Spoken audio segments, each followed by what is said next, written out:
Good afternoon, everybody, or good morning, wherever you are in the world. My name is Mark Bruins. I'm the founder and owner of BA Masterminds. And today we've got two very special guests. We've got Marcus from Canada, who is our Canadian mentor, and we've got Opa from South Africa, who is our mentor for the South African region. So without further ado, let me give them each a moment just to introduce themselves. Marcus, why don't you start? Sure, Marcus Udokang here, all the way from Calgary, Canada. Welcome, everyone. All right, and you, Opa? Yep, and good afternoon from South Africa.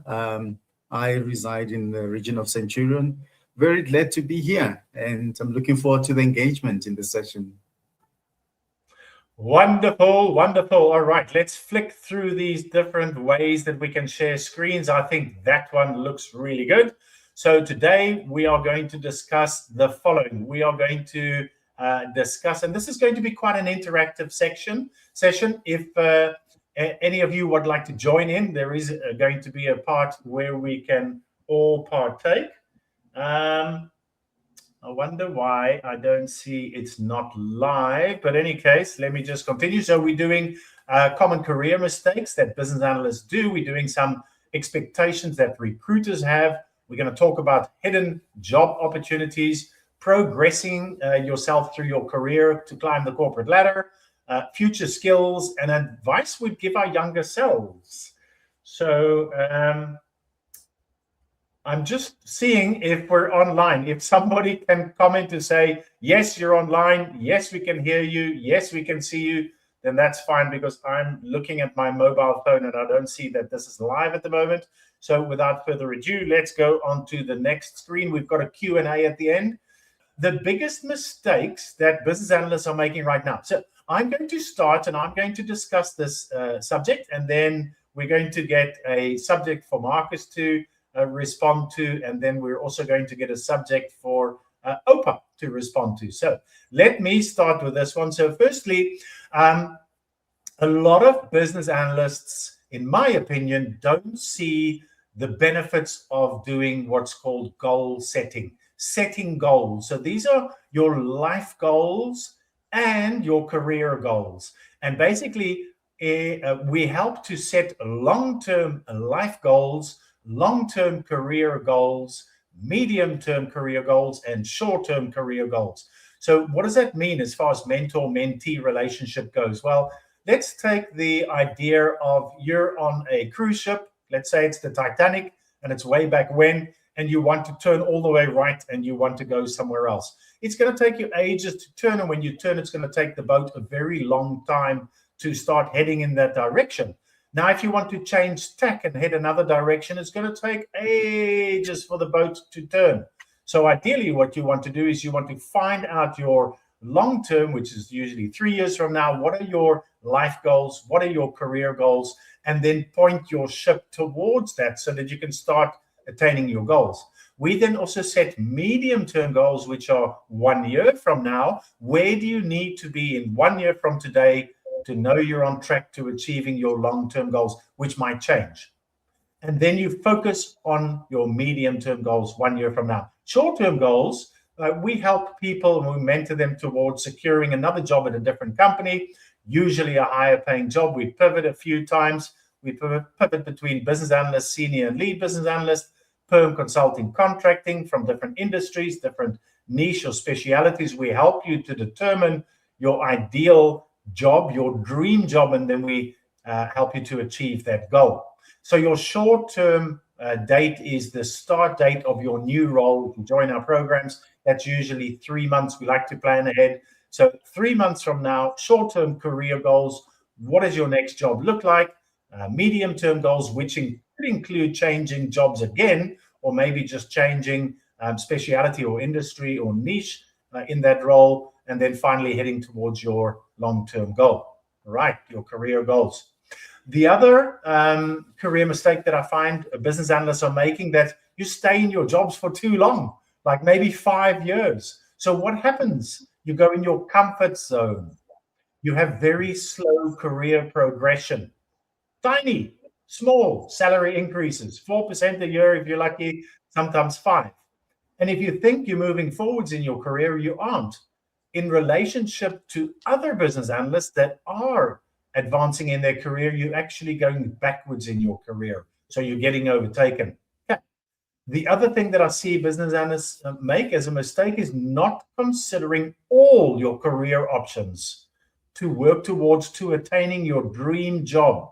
Okay, we have to work to earn money to pay the bills. Otherwise, we'd rather lie on the beach sipping margaritas. But when we have a job, we like to do something that we really enjoy. So not flipping burgers at McDonald's or working deep in a coal mine or, catching fish in the deep sea.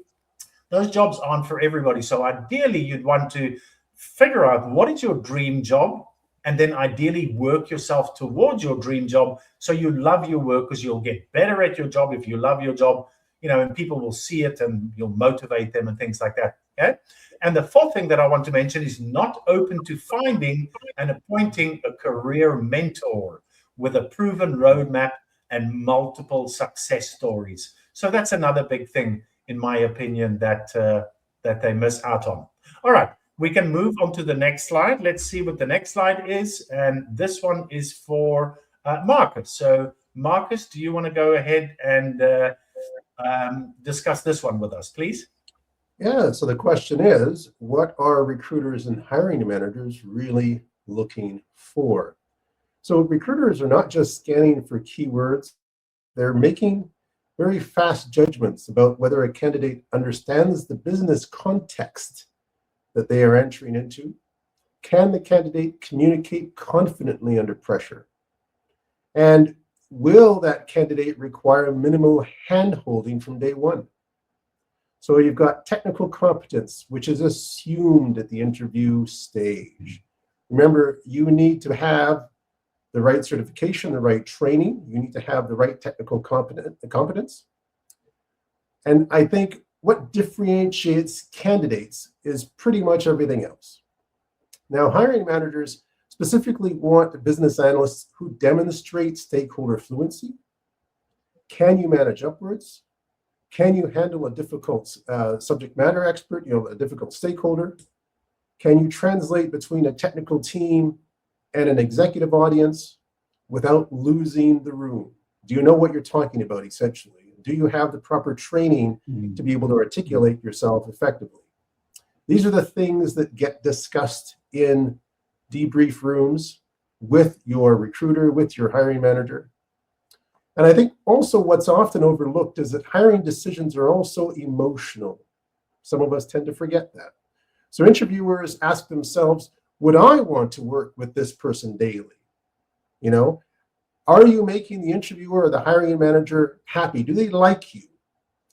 Does their energy, does your energy, the candidate's energy, does it raise the team? Confidence, clarity, genuine curiosity about the role go a very, very long way. And candidates who arrive knowing the company's challenges, they have thoughts about how they can help the company grow. These are the candidates that stand out almost always. Back to you, Mark.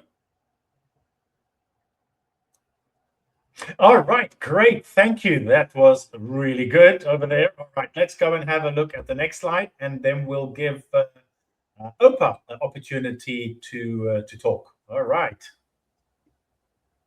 𝗬𝗏? Okay, great. Thank you. Thank you. Yeah, thanks, Mark. So considering the opportunities that most BAs are missing, there's quite a few that I can think about. And firstly, let's look at the concept of leadership without authority. In essence, it doesn't mean that you're going to usurp leadership from someone, or you're going to pull a coup d'etat on somebody in management or in a strategic role, but it's more showing up at such a level that people know that they can trust you as an advisor.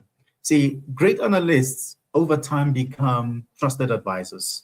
And it's not because of the job title that they have or a prefix on their job title like senior business analyst, but it's because of the way that they think. So I think one opportunity that BAs might be missing is in the strategic pre-project space, where the BA, instead of waiting for a project to happen to them, that they would rather go and investigate what are some of the things that are happening in the business and where are the people thinking about, because those are usually the higher paying roles, aka consultants. And if we don't get ourselves in there, we might be missing out on some great opportunities there. See, we need to get involved in discovery sessions, in the formulation of business cases and strategic alignment. And if you can speak that language, not because you're flexing, but you actually understand how senior stakeholders think and how they project things, that's one great opportunity that we can find ourselves winning in there.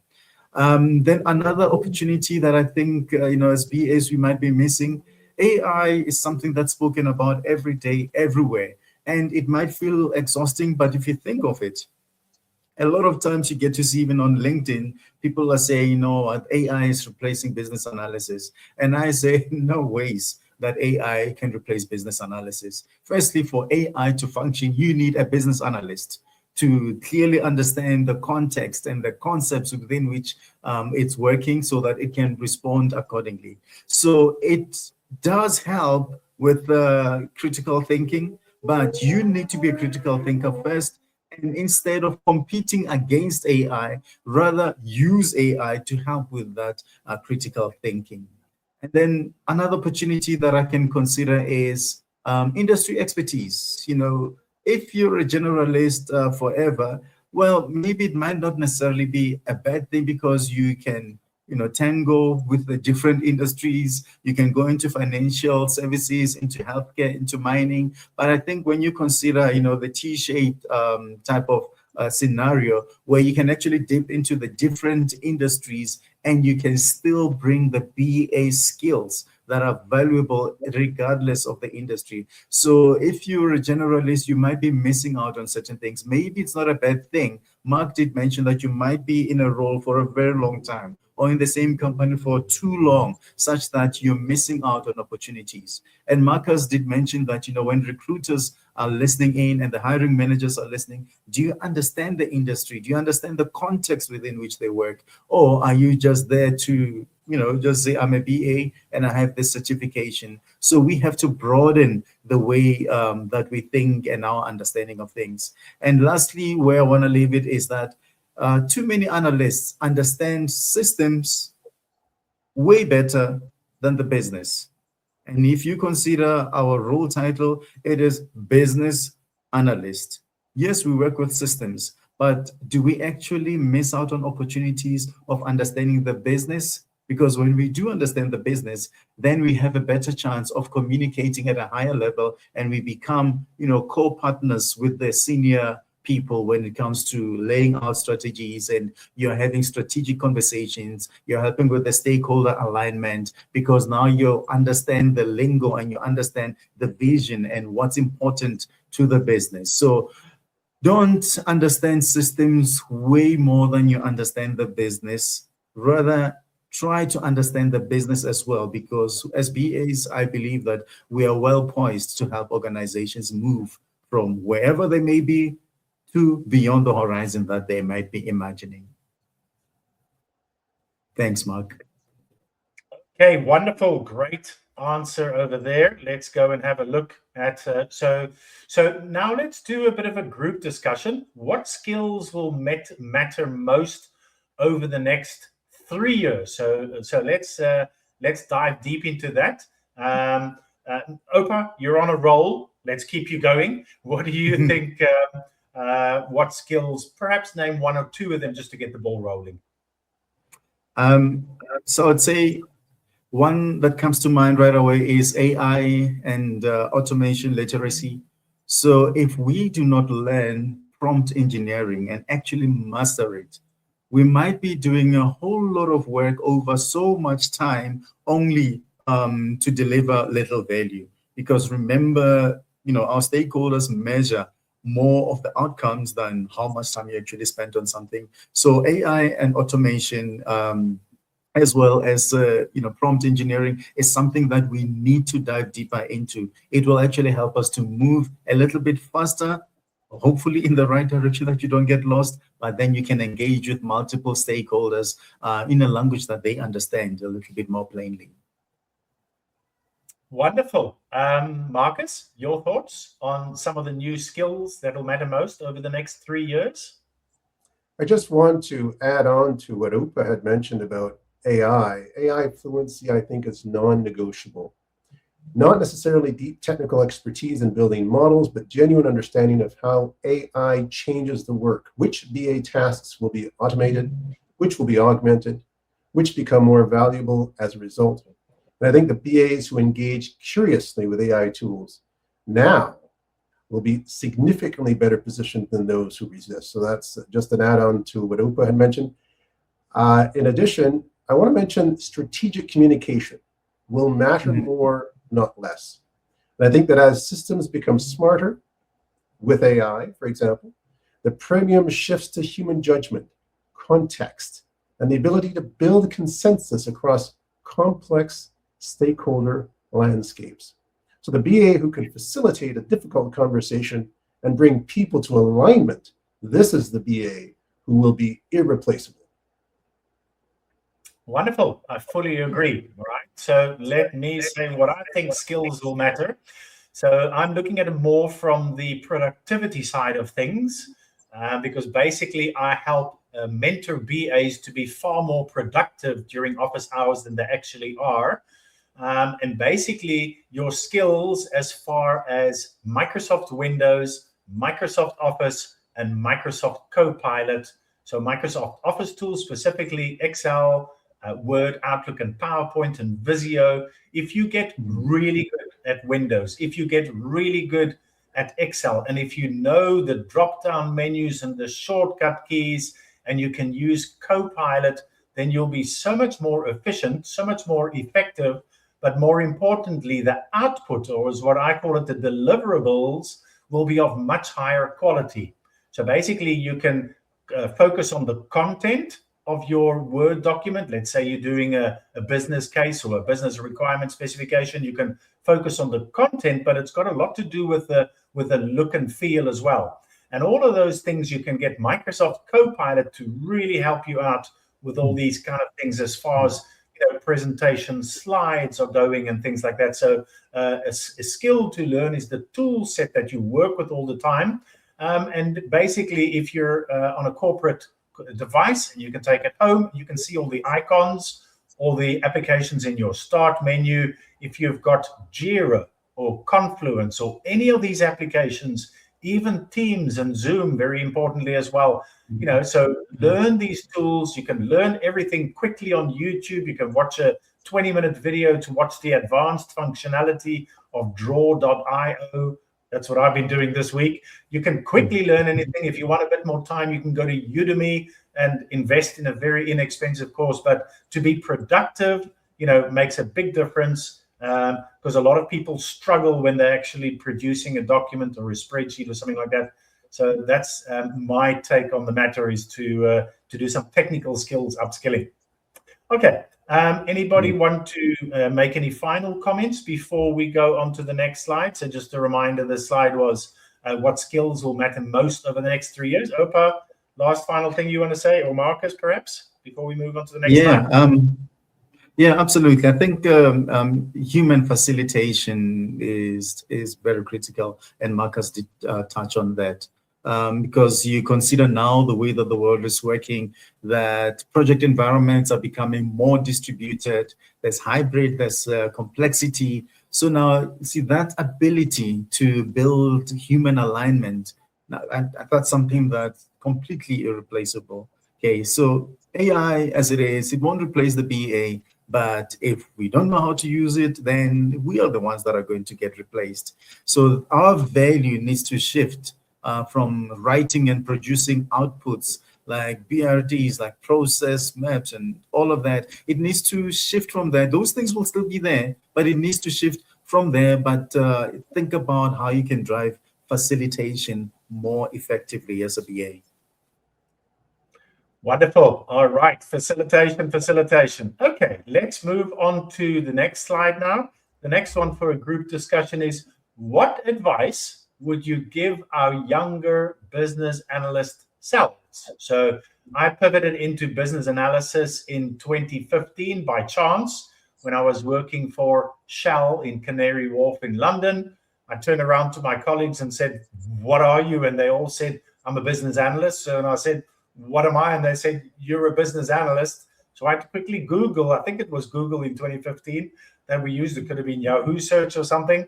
I'm really showing my age. And then it says, well, this is what a business analyst does. So I did it for 6 months. And then I decided this is what I want to do.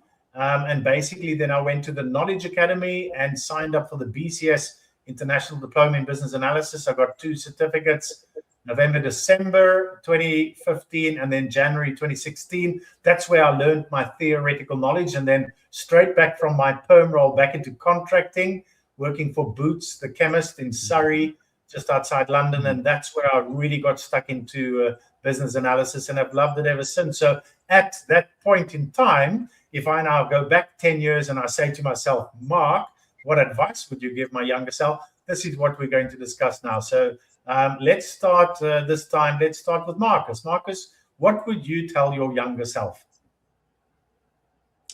You know, it's hard to look back. It's hard to look back and wonder why I made the mistakes I did. But first of all, for those currently here and now, start building your profile before you think you are ready.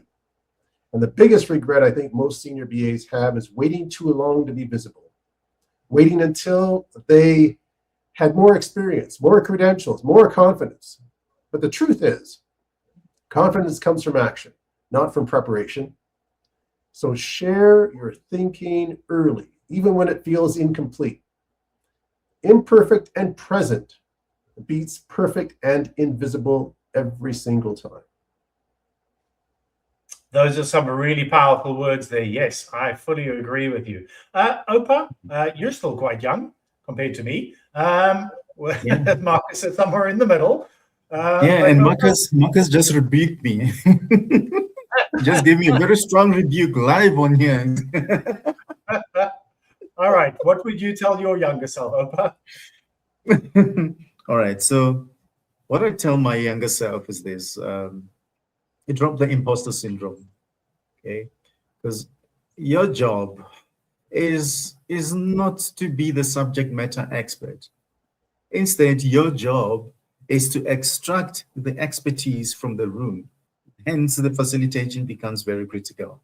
So master the art of asking why. I mean, you don't have to be blunt and say why, but figure out ways of understanding the reason behind the thinking. And, you know, the so what's to say, should this happen, then what? If it doesn't happen, then what? So learn to ask good questions without being direct. And if I were to put my coach hat on, I would say, invest less in impressing people about what you know, and invest more in understanding what matters to them. Okay, that's some very good points there straight away. So basically, what I would tell my younger self is to pivot into contracting and secure a mentor a lot quicker. So I think I've had about 280 prospects for our gold mentoring program, the 4-month gold mentoring program on Zoom.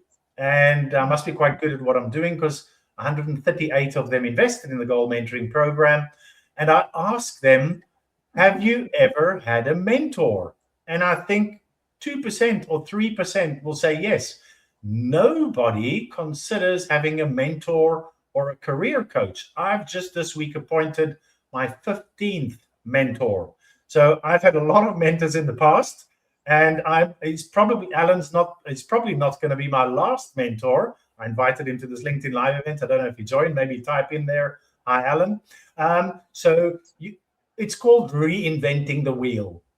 So basically, some person, some long time ago, invented a round disc and rolled it down the hill, and it rolled, and then the wheel was invented. And now we talk about not having to reinvent the wheel because it's already been reinvented. So this is what a good quality coach and career mentor can do for you. They can show you all the options. And once you know all the options, they can help you with the pros and cons of each option and be like a sounding board where you can bounce ideas off.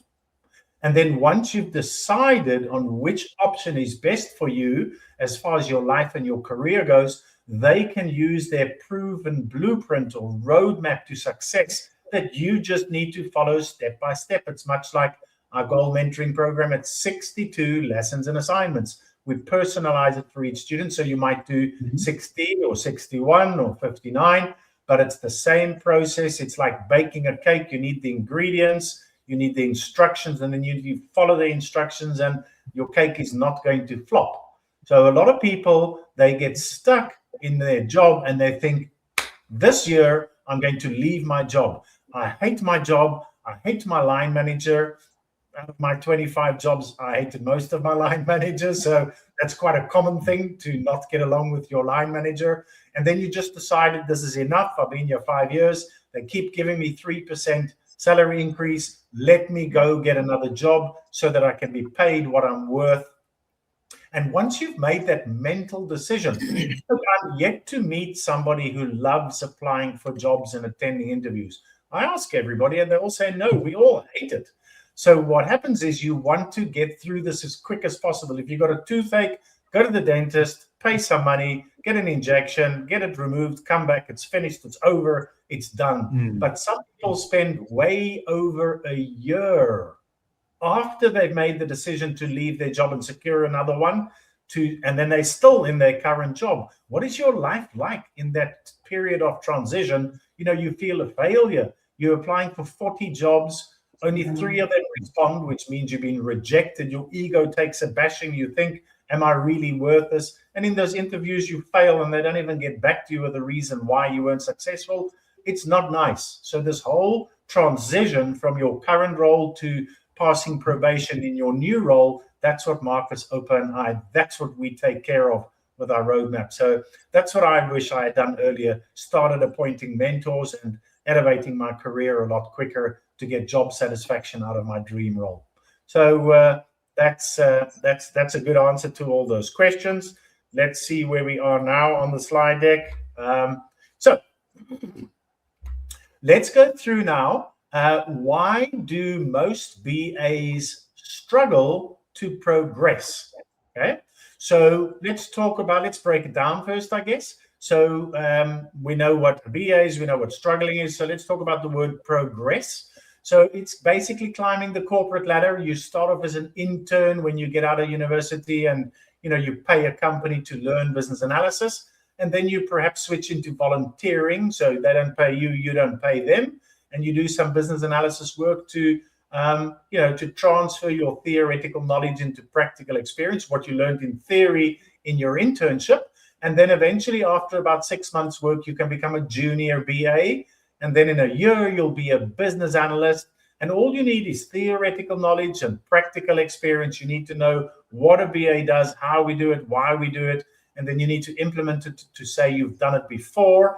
And then you can move on to be a senior BA once you've been a BA for about 3 years or more. And then you can pivot into becoming a lead BA where you manage other business analysts. It's a management position. You're involved with strategic decision making at a corporate level. You're invited to high-level meetings and things like that. So it does come with a lot more acknowledgement. You've been seen as the authority. So that's progressing in your work.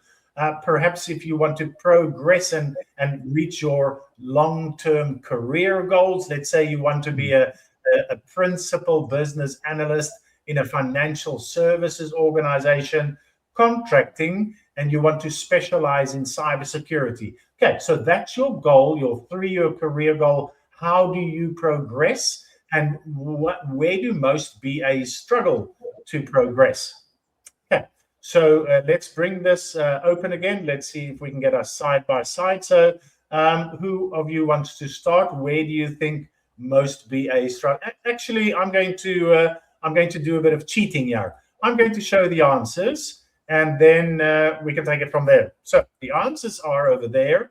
Let's see if I can get us side by side out of the way. There we go. All right. So Which of you two want to discuss the certifications, templates, and techniques? 𝗬𝗏 or Marcus? Sure, I can go. Marcus. Okay. Oh, sorry. Go ahead. No, go ahead. Opa. No, Go ahead. saying over to you, Marcus. Okay. I'd like to ask the question, why, with all the resources that are available, do so many talented BAs still feel like they're not moving forward, right? And I think in our experience, in my experience, it comes down to a very specific pattern. Most BAs focus on, like we have above here, certifications, templates, and techniques. And those things matter, don't get us wrong, but they're not what unlocks progression. What actually moves the needle is a completely different set of things. And we've got them listed here. Let's start with positioning. How you are perceived in your market. What about confidence? Do you show up with conviction in high stakes situations? So for example, do you know your worth? Can you articulate it clearly? Most BAs tend to undersell themselves in interviews, in salary conversations, in their daily interactions with leadership. So learn to talk about your impact in numbers and outcomes. I know that Mark had mentioned the importance of outcomes and deliverables. Speak in those terms. Get comfortable saying what you bring to an organization without apologizing for it. And it's that skill, practiced early and practiced often, that will compound throughout your entire career. I'm going to leave the others for Mark and 𝗬𝗏 to go over, if that's okay. Yes, that's fine. Thank you for that, Marcus. Over to you, 𝗬𝗏. Yeah, if you consider what is on there, I just want to talk about maybe 5 things. All right, so there's a concept of clarity, like, do you understand where you want to go? Because that actually builds a certain level of confidence, because it's clear that you have something that you desire to attain. And then secondly, looking at ability, like, do I possess the necessary skills for me to get to where I want to go? I mean, I may want to run 100 meters in under 10 seconds. I know that I will not run it in under 180 seconds, that's for sure. Do I have the skills to get there? Do I have that ability? And thirdly, considering my reputation, do I possess the necessary skills for me to attain that goal which I put up in front of me? And, Marcus touched on this. Exposure is something else. Like, am I visible enough? And if I am I visible enough to the right people? Because that also matters. You may be visible to your team, but then the people that make decisions may not be aware of that. So these 4 things, C, clarity, A, your ability, R, for your reputation, and then E, for exposure. But I want to add another one, which is a D, for desire. Do you actually desire to get there? You may have clarity of mind that this is what I actually want to achieve, but do you have the desire to achieve it? And with that being the case, that means that, okay, if I really desire this thing, for me to be prepared for an interview, it's gonna be something that I make sure that I work on, looking at my abilities and putting together a portfolio if there needs to be, so that I can showcase that I do have a clarity of mind, I have the abilities that are required, and my reputation speaks for itself, because my CV and my LinkedIn shows that. And indeed, I mean, hey, you can ask other people, because I have the exposure. And the career strategy, I guess that's where a mentor becomes very valuable, because you may have that desire and clarity of where you want to get to, but for you to carve a strategy to be able to get there, and that's where I found, for me, that having a mentor like Mark has helped me to be able to follow in that path and say, yes, I'm going in the right direction. Or if I get lost, at least I'm getting lost in the right direction. Then I can quickly come back. That's very good. I like that. Okay. So let me take it from personal branding all the way down. So personal branding. So what you need when you want to secure a job at another company, or to get a promotion, or to move horizontally in your existing company, if you like your company, but you just maybe don't like your line manager, you're not progressing fast enough, you see a gap somewhere else, you're still going to need to have an interview for the job. So internal, external job applications, you'll need an interview. What do you need to send the interviewers for consideration for allowing you to have an interview with them. Your CV, what is on the top of your CV? Name, surname, job title, and then your contact information. Mobile, email, location, LinkedIn URL, because I've got, I'm 62 years old. I've got 42 years IT experience. I've had 25 jobs, but I've got a 2-page CV because everybody to apply for a job needs a 2-page CV. So, but I've got a 14-page LinkedIn profile. So you're going to put everything in your LinkedIn profile. So expand all the sections, hit the character count, stand out for the right reasons, and then put your LinkedIn URL at the top of your CV. That's the only 2 things you need. Your CV and your LinkedIn profile is not to impress your friends or your colleagues or your aunt or your mother. It's to secure a job interview. So what do you need to do? You need to brand yourself in your LinkedIn profile, background image, professional profile photo, headline, your about section that doesn't talk about me, and I, and I want this. No, what have you done for companies? What benefits have you had?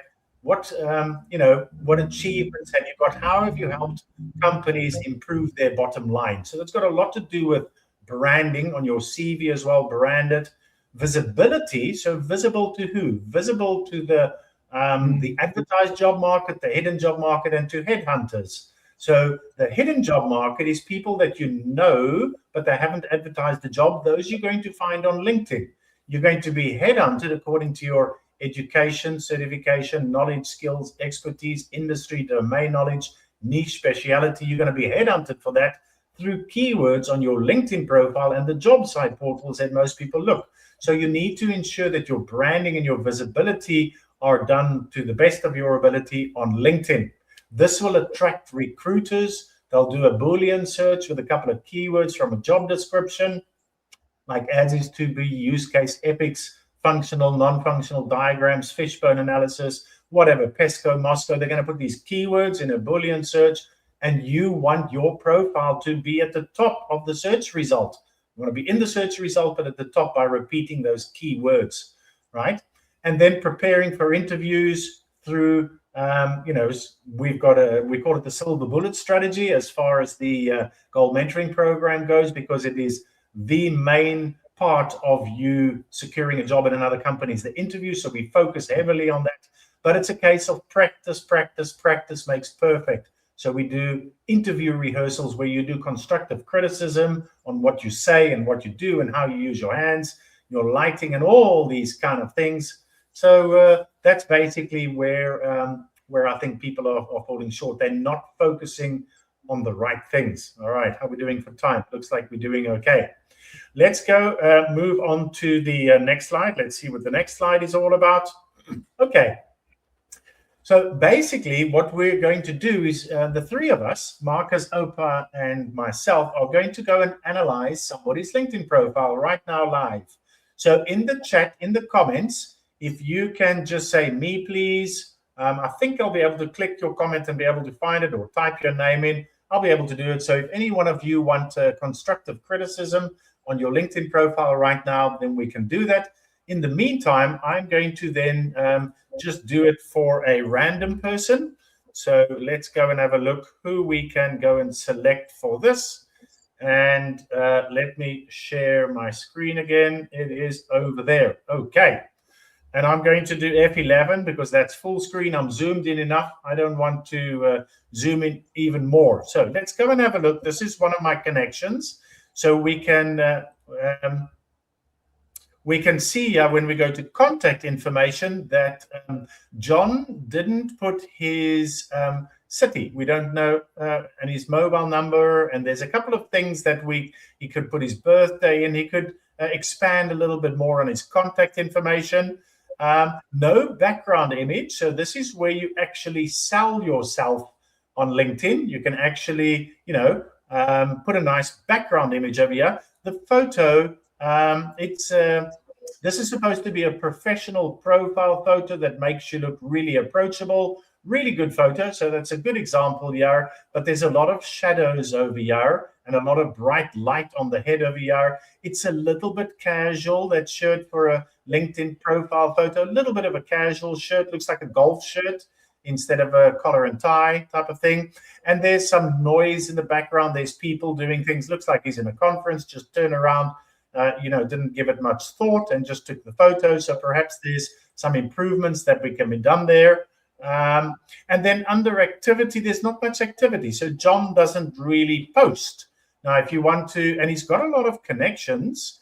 He's got 500 plus connections. So if he posts, he's going to get a lot of traction.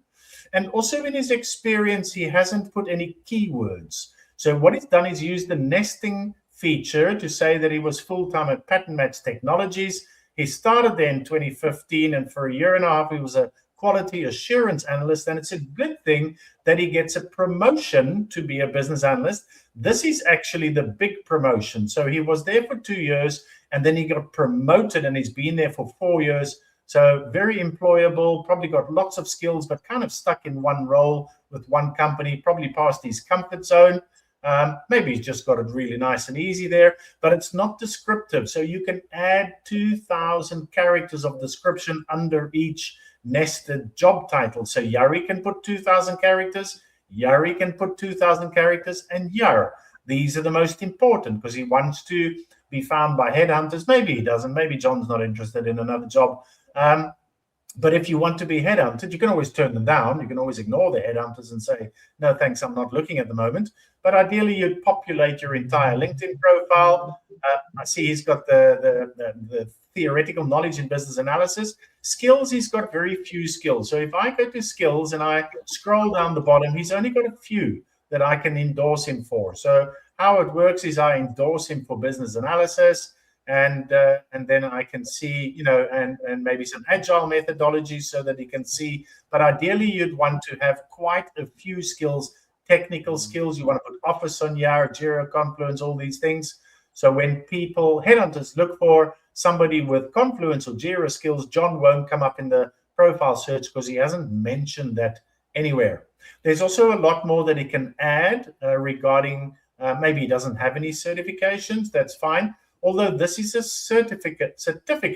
So this belongs under the certificate section, not the education section. Another thing that he can do is he can add maybe a projects section where he can list all the projects he's worked on before. Let's have a look at my one and we can get an idea. So there's a background image that's nice and eye-catching. This is a professional profile photo with good lighting and shoulders not squared facing the camera, name and surname, and then a detail. You've got 228 characters here. So you don't want to list a jack of all trades and a master of none by saying you can do Scrum, you're a Scrum master, you're a product owner, you're a business analyst, and you're a user acceptance tester. You want to focus down on one thing according to your career goals. You want to make sure that your contact information is all here so people can find you quite easily. And then in activity, you can start, there's an about section. So I've populated my about section. You're allowed 2,600 characters. I've got 2,599. So we're coming up very close to the limit here. But now you can see that I used bold. I use emoticons. I use I use italics, things to catch people's attention. You want to stand out and stand out for the right reasons. Also featured. So I've got a couple of posts and links and stories and articles over there. Activity, I post every single day. Here's what we're doing right now. And then I also use the nesting feature. And then it looks much better if you, use some colorful bullet points to stand out for the right reasons. Bullet points, very easy to see. Use some capitals and things like that. If you've got any things to upload, then you can upload them here as well. Any reference letters. So I've got one 𝗬𝗲 and I've got one 𝗬𝗲. You can upload reference letters as well. Education, to prove that you do have your degrees and certificates, you can upload them. Licenses and certificates. So I'm not going to bore you with going through all of those, but I've updated all my licenses. There is the project section. So you've got 2,000 characters, so you can put a lot of information on your projects. And then volunteering, we want to show that we're not doing everything in life for money. And so we want to show that we're a giver, that we like to help other people So then you want to put that you've done volunteering. If we go through my volunteering experience, the more the better. So I'm basically a speaker. I've been a speaker here and a speaker there, and all my speaking events at BA Life, European Business Day, BA and Beyond, where 𝗬𝗏 and I were speaking here as well. And you can upload media and images. So there's a lot that you can do here. And then something else that's very important is, having people testifying that you're a good worker, that they should hire you, that you're employable. And this comes under the recommendation section. So I've got 40, and basically you want to have long recommendations and not short recommendations. So Dora give me a long one, Mashaba's given me a long one. Everybody just gives long. That's not too long, but that's okay. This one is also nice and long. So basically, there's quite a few things that you want to do with your LinkedIn profile. I don't know if I covered everything, guys. I've got another profile that we can maybe go through, but except you can't really drive. I'm the one that's driving the screen. But what are your thoughts, 𝗬𝗏 or Marcus, on something that somebody could do to their LinkedIn profile to make them more visible and more attractive to recruiters? Let's ask Marcus, because Marcus currently is he's finished the Gold Mentoring Program. He's at that portion now where he's looking for his next contract role and applying and going through the job tracker. So he's utilizing his LinkedIn profile a bit. What are your thoughts, Marcus, that somebody there can improve their LinkedIn profile? I think what's very important, and actually thanks for pointing out the LinkedIn profile, because these are what I call force multipliers for a career. Being able to speak, write, community leadership, all that stuff, all your certificates going down. But I would also like to add, like you mentioned, skills. You can add 50, 60, 70 skills, but you have to also align those skills with those jobs that you've listed, with those projects that you've listed, because it's those skills that allow you to be seen by recruiters. And the whole point is, when recruiters come to you, and this is very important because, Mark, you mentioned we want to be able to move people from full-time to contract roles. And the contract jobs are those that sit amongst recruiters. They come to you. And so in order to have them come to you, they have to see you. And in order for them to see you you have to be able to pop up in searches. And you're not going to pop up in searches if you don't have your keywords. So I would mention the importance of keyword distribution on your LinkedIn profile. Yeah. Wonderful. 𝗬𝗏, do you want to add something? Yeah, I mean, just to add that what you hinted on earlier, Mark, that LinkedIn essentially becomes your long format CV, because you don't want to submit a 14-page CV to a recruiter. It's just going to be passed by. But LinkedIn, that's a place where you can actually shine, and you want to put the right things, the right keywords, as Marcus was mentioning. You have to put the relevant projects. I mean, I can put there that I cleaned my garage last week, but well, that's not necessarily going to land me in my next role. But you put in the critical things that will make you shine. Like what is it that's going to make you more visible and more relevant to the jobs that are available out there? Wonderful. Okay, it's time for me to answer a quick question. This is quite a popular question, so I'm going to answer it. There are people that are giving bad advice. Now, our Gold Mentoring Program is a 4-month program at 62 lessons and assignments. Everything is based on my experiences. So it's not fact. Some of it's actually quite controversial. So there's no factual answer for this, but I would say that this is not a good idea. So let's take an example. Let's say you're 62 years old, like me, and you're looking for a job, and you're only going to put the last 10 years. I'm only going to put what I did from 52 to 62. So basically on my LinkedIn profile. So in my opinion, my LinkedIn profile is not complete. There's 2 ways to do things in life: the perfect way, the less than perfect way. There's 2 ways to populate your LinkedIn profile: the perfect way and the less than perfect way. What is the perfect way?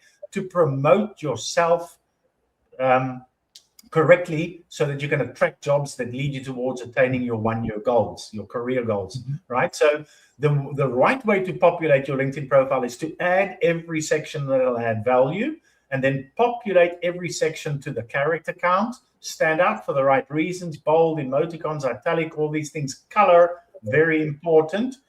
So basically, if I only put on my LinkedIn profile from 52 to 62, that's going to lead to questions from the gatekeeper or the interviewers or the HR department when you apply for a job. Before they put you forward for consideration for an interview, they're going to think, well, what has this punk been doing since he was 22 to 40 to 52? Maybe I was lying drunk on my uncle's couch playing the Xbox all the time every day. Maybe I was in prison. Why would you want to hide what you did in your life? So I get a lot of women these days on my mentoring program, and I ask them, are you a career woman or are you a housewife? And most of them say, I'm a career woman, I'm driven. Well, that's why they sign up to our course and appoint a mentor. I'm going to say, you need to prove or showcase in your LinkedIn profile that you are a career woman, that since you left school, you've been university, courses, working. Today, no gaps. If there's a gap, let's try and fill it in. But you can't leave big gaps and say, anything between now and 52 is not relevant. There was a two-part to the question. What are your thoughts on this? I've removed some job roles because of this. Dates of qualification. So no, if you've been a business analyst for 10 years and only last year you got your 𝗬𝗵𝗶𝗲𝗲, that means for 9 years you were doing it the wrong way. You were doing it, if you haven't learned business analysis through theoretical knowledge from an authorized training provider, according to an internationally recognized curriculum, then where did you learn business analysis? Okay, so 𝗬𝗵𝗶𝗲 and BCS International Diploma, that's where you learn business analysis. And if you haven't done that, then you've learned on the job. You've got a hand-me-down knowledge. And then we're always going to wonder, that person that you got the knowledge from, where did they get the knowledge? Also hand-me-down. Maybe it's dated. Maybe it's skewed. So in my instance, more than 10 years ago, in 2015, November, I attained my certificates. Why would I want to delete them or change the dates? I want to show that right in the beginning, I learned the theory and I've been doing business analysis the right way, the good way, the way that I've been trained to do it. So I wouldn't hide any of the dates and I wouldn't hide any of the things. I'd showcase everything. A very important reason is that if you're somebody of my age and you're 62 and you're applying for a job and I've got 10 years BA experience, I've got transferable skills from jobs that I've done before. I've got customer engagement skills, workshop facilitation skills, technical documentation skills, all these transferable skills that I can showcase. So when you weren't a business analyst, write the job title, but list your transferable skills first. And then in your about section, when you say, I'm a certified senior business analyst with 12 years experience, you're taking 10 years where your job title was business analyst, but 2 more years of transferable skills when your job title was not a business analyst, then you add them and you can say you've got 12 years. That's not a lie. That's the absolute truth. Okay, wonderful. Thanks for that. I'm just keeping an eye on the time. We've got 6 minutes left. I just want to run through. So what are the next steps if somebody wants to get hold of us, somebody wants to talk to us? Well, fortunately, Marcus, 𝗶𝗲𝗲, and myself, we're open to free advice. So you can contact us on LinkedIn, on email, or WhatsApp as well. So basically, let me show you how it works. So we've got 3 different domains. So the one is 𝗏.uk. That's for me. So if anybody wants to book a call, you're in England, you want to book a call with me, you click book a call over here, and then it'll open up on Calendly, and you can see it is Mark my Calendly link. This is mine. And then if you go to .com, this is for Canada and United States of America. And this is where you can book a call with Marcus. So if you click book a call over here, you will see Calendly will open up with Marcus, and there will be Marcus's face. 𝗶𝗲𝗲's got 𝗏.za domain. So when you go to 𝗏.za and you do book a call, you will be able to see that this is where you can book a call with 𝗶𝗲𝗲. All right, so that's quite straightforward. And the last thing that I want to get through is our details. So basically, let's go have a look at the slides again. Thank you, Petra, for making me look like a baby. She said it's got something to do with the themes of these LinkedIn templates, things like that. But that's how I look, nice and young. That's my WhatsApp. Petra's going to paste it into the chat now so that we're all available. There are all the details. Thank you, Petra.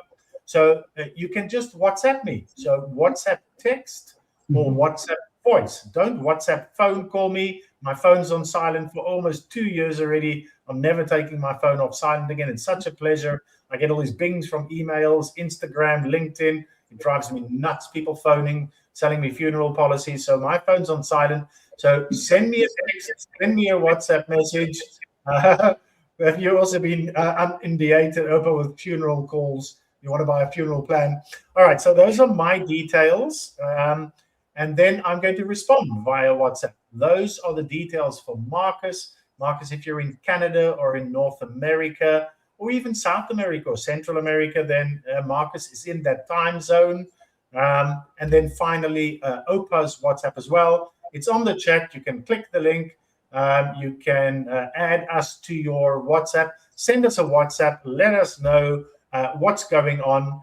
And then if there's anybody out there that has got another question, we've still got a few minutes. We don't usually have any questions, but if somebody wants to type a question in the chat, then you are more welcome.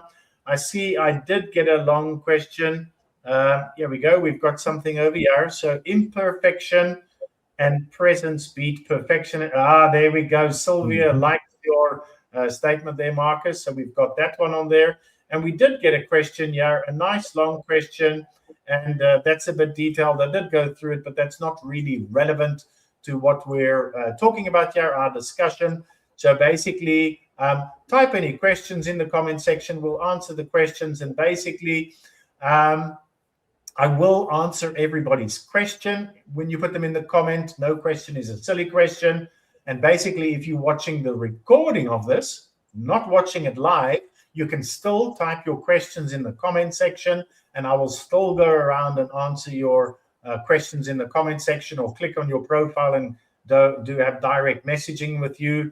But thank you, everybody, for joining us. Next session, no, we're going to have one in the middle of July, but the end of July, I think it's the 30th of July, I've got Mark Bruins joining me. He's a cybersecurity subject matter expert from the United Kingdom. Mark Bruins won the Business Analyst of the Year award last year, 2025.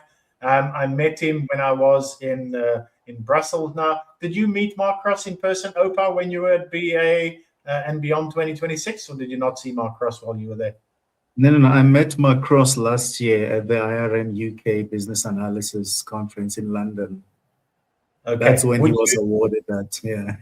Wonderful. What would you say to people that are considering joining our LinkedIn Live event to meet Mark Bruins? You think they're going to get a lot of value?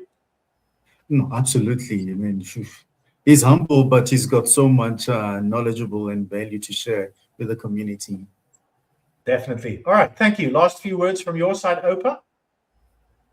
I'm excited to just contribute to the BA community, and I'm certainly hoping that people are considering ways to improve, and we are available to help you get on that path to success. So, hey, as Marcus said, we've got the URLs. Our contact details are in the chat. You can reach out, and we'll probably be able to assist you to reach your greatest potential. Wonderful. Thank you. Last few words from you, Marcus. When it comes to career strategy, having a deliberate plan is important, not just hoping for the best. Hope is not a strategy.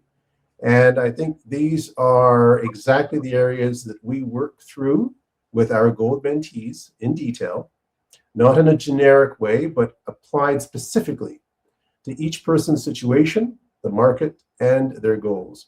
So if anything that we've discussed here today resonates with you right now, then certainly the gold program is something that you might want to look into and take a closer look at.